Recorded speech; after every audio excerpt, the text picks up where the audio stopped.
You know when there's that movie or that TV show you sort of heard at one point and you were like, meh, I might watch it someday, but you never did because you just couldn't care enough. In my case, it was Blue Beetle, and I ended up watching it thanks to the constant insistence of HBO reminding me every 5 seconds on Twitter over and over again. I get it, you want to make a profit out of this movie somehow, just shut up already. And even though I made a video a while ago saying how I was not really invested in the character enough for me to care, I ended up doing so. I mean, I was already balls deep into this rabbit hole. So, I watched the movie and it's annoying. Like, really annoying.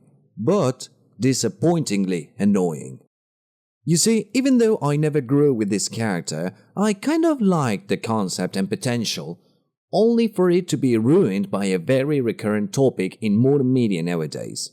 You know that moment when you're just trying to escape from the world by enjoying a superhero flick, only to be interrupted by a social justice moment that becomes an awkward, condescending lecture? Well, this is no exception. In fact, for every good or interesting scene, there's a social commentary after that. Yeah, no exaggeration. I could not believe how the plot could not simply move forward without constantly reminding me, hey, did you know that the world is racist? Did you know about immigration? Did you know that there's sexism out there? Also, Latinos have it hard, am I right? And before you lose your shite on Twitter, I'm Latino myself, and I'm annoyed. These are literal scenes from the movie where every single time something good happens, a new social commentary needs to appear for no reason whatsoever. How do I look? Like you're 6 figures in debt? You're a Mexican in the edge keys, carnal. That progress is not for us. What a dick, right? She's a cord. They're all dicks. Hey, you know what? Maybe she'll pull you out of poverty like Maria la del Barrio. Except she's the rich white dude and you're the Maria. Yeah, Cabezon, you look like an asshole just like everybody else here. Shouldn't you be pillaging cobalt from some developing country or something, Jenny? When my grandfather died, Victoria thought the company would go to her, but he left everything to my dad instead. Seems kind of Sexist. I also mentioned a while ago how much I loved cyberpunk edge runners for having a genuinely interesting Latino protagonist without the need of shoving his origins down your throat every single time. David Martinez was Latino, sure, but the story was focused on somewhere else. Here, Jaime Reyes is from Mexican origin and that's fine, but to be constantly reminded of the stereotypical things that Latinos face in North America is just tiring at this point. I was truly invested in the good moments of this movie, but every single time it was interrupted by a social commentary, I was no longer invested, but distracted instead.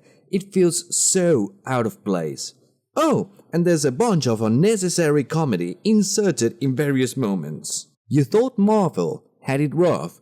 Well, in the first 30 to 40 minutes of this movie, you think to yourself if they change writers for every scene because there is no consistency. Like a scene where Jaime is literally having a mental breakdown because of the Beetle being inside of his body. His family starts talking about a Latin America telenovela and sing the song. And don't come to me saying that Latin American families are like this, because there's also very good tragic moments in this movie, but the pacing gets ruined every single time. There is one thing I will defend about this movie though, and that is that the grandmother is revealed to have been a revolutionary when she was young. A lot of people will think this is ridiculous, but given that Angelina Fernandez, Spanish-Mexican actress more commonly known as La Bruja del 71 from the Mexican TV show El Chavo, was actually a revolutionary fighter during the Spanish Civil War before becoming an actress, it's not such a crazy idea. Although the thing that I did not like is how most of the gadgets used in this movie resemble old video game consoles. Maybe this is a nod to the comics, maybe this is legit, I am not sure. If it is, I just did not like it personally. What else can I say about this movie? Let me see. Oh yeah, the villain is boring and repetitive. You know, the businessman who was supposed to take charge of the company but did not do it because he was not mentally prepared or didn't have the intellect to carry on with the company values. You know, the plot from the first Iron Man? Well, this is the same, but Jesus and Sarandon. It's a recycled version of the same plot, except that she recruits Latin American child soldiers. I also want to say that this movie is taking place in the DC universe because Batman is mentioned multiple times as a horrible human being because capitalism. Batman's a fascist. The Blue Beetle. He had a sense of humor. But I'm not really sure if it's supposed to connect with anything. Like, remember how James Gunn said that he was going to reset the entire DC universe? Well, there's still an Aquaman movie pending to be released soon with Jason Momoa. Are these movies connected to the Snyderverse? Are these the new thing? I don't really know. Would I recommend you to watch this movie? Well, personally no, but that's just me. Like I mentioned before, I never grew with this character. But I also never grew up with Iron Man, or Miles Morales, or Thor, and yet I connected with them. But not with Blue Beetle. Like, I'm not going to spam you with publicity stunts from the PR team pretending to be a fan because that would ruin my sincere credibility when it comes to these things. After all, they were spamming their own trailers with bot comments. Don't believe me? See it for yourself.